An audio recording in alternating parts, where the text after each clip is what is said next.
Hi guys, it's Janae with the Power of Pleasure. For those of you who hopped on for a moment, I am sorry I did not have my phone on Do Not Disturb, and of course everybody's calling me at the same moment, so I had to discontinue the video. What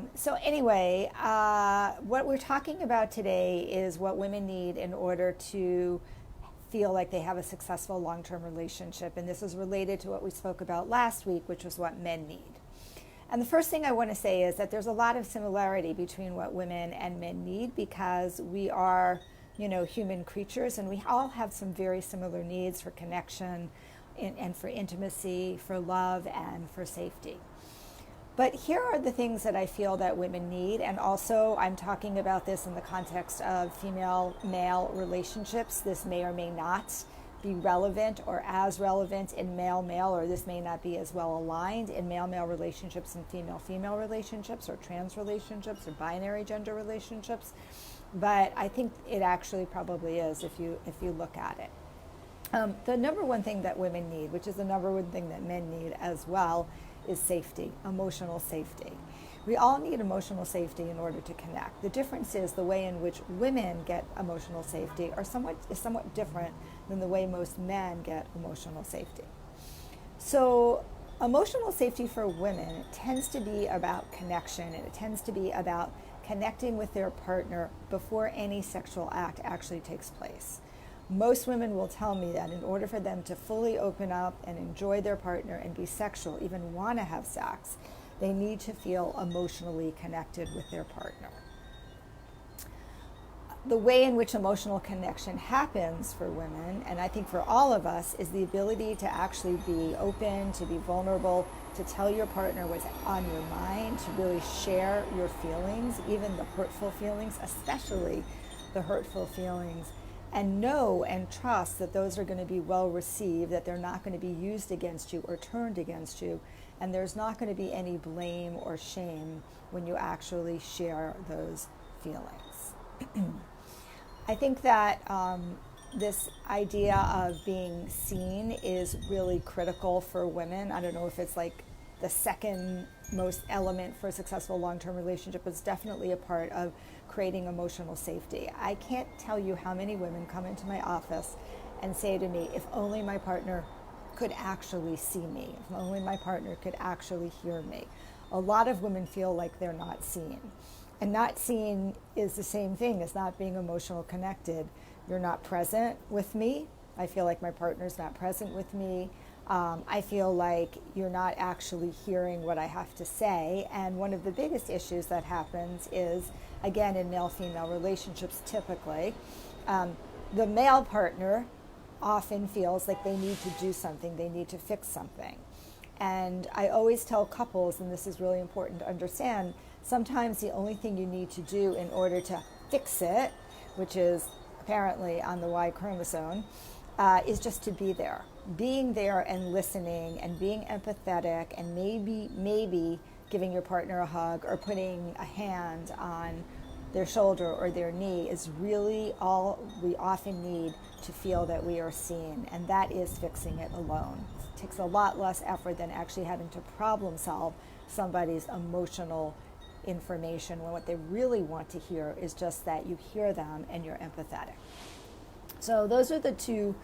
Being seen and emotional safety are critically important. Another piece for women that I think is really important, and again, this goes to sexual relationships, but the need to feel like your partner desires you. We all want to feel like we're desired. That again is another human need. But I think women really need to feel that they are desired because of the huge amount of body shame and body image issues that women tend to experience, which really shows up in sex.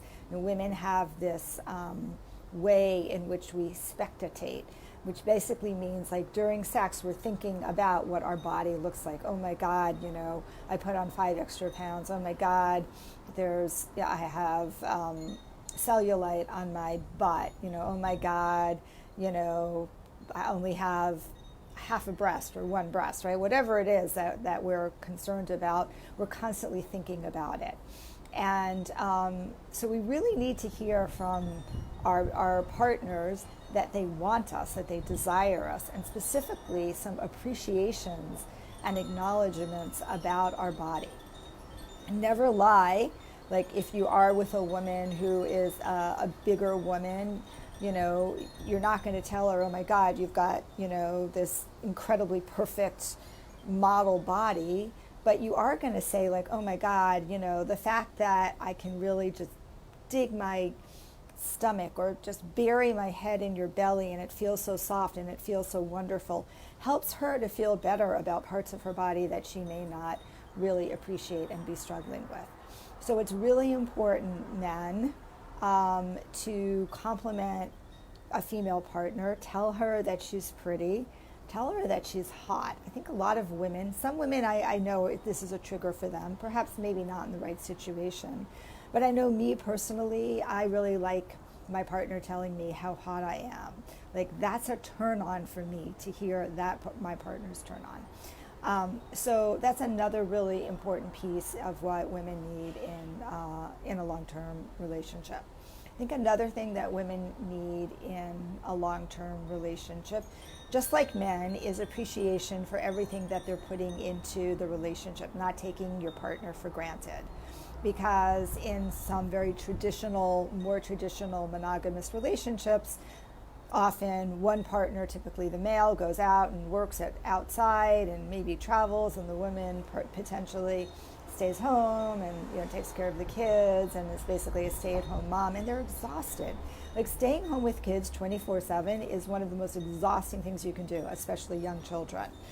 And so women also need to be appreciated for whatever it is that they are adding to the relationship. And if you're married and have children, whatever they're also adding to the familial relationship as well. Women need words of appreciation and acknowledgement, just like men need words of appreciation and acknowledgement. And I think the last piece of what women need in a relationship for it to be successful is, first of all, there needs to be really good communication around sex, and also we're realizing from new research that's coming out how much women in monogamous relationships need to have a lot of different experiences, not just the same experience, because boredom sets in very quickly with women, more so than men in a monogamous relationship. So women need constant stimulation. Women want to be doing different things. They want to try different positions. They want to have sex in different rooms. We want our sex life to be fun and to be creative. Maybe we want to go into fantasy, or we want to go into role play. Couples, successful couples in long-term relationships, those who've kept their marriage not only alive but are actually having good having a good sex life. Looking again at a lot of the new research and data that's come out, the common denominator is that they're constantly experiencing new things, not just new things in the bedroom. That is definitely a part of it, but new things all the time. New restaurants that they go to, new places that they go to vacation. You know, if you have a second house, renting in a different area. We all have this tendency to get into this habit, which often just keeps us in our little box.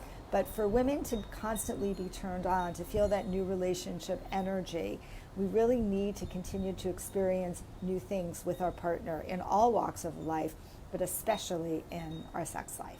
So those are, you know, some 3 or 4 things that I believe women need to be successful in long-term relationships. I know there's a lot more, and I would definitely encourage you guys to write down in the comments below what else I left out, or what else you think is important for women to be successful in a long-term relationship. That's it for this week. See you next week. Have a great weekend.